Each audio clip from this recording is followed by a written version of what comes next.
new tutorial on how to add a contact to a list on HubSpot. So let's get started. First, what you guys need to do is you will open up your HubSpot.com and you will log in to your account. After the initial sign up or sign into your account, this is where you will get. On HubSpot, we have different options. We have contacts, conversations, marketing, sales, services, automation, and reports. So in order to create a new contact, you will have to click on the contact option here. Then select the first one. It will open up the context for you. So if you already have some contacts, then it will show you the contact list. To add a new contact, click on create.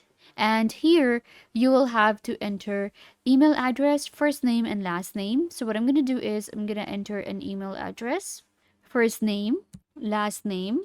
Then you have to enter a contact owner, job title. So she is a CEO, phone number. Then you have to select the life cycle of your lead. If it's a subscriber, lead, opportunity, customers. This is actually a customer. Then we have a lead status, and you're going to select new, open, in progress, open deal, another. So this is a new one.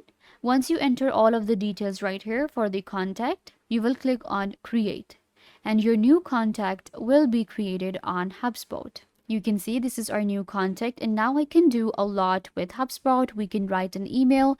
We have our phone call option, notepad. We have our own calendar and many other options using HubSpot. So yeah, guys, I hope that I was a big help. Don't forget to give this video a big thumbs up, leave a comment down below, turn on bell notification, and subscribe to YouTube channel.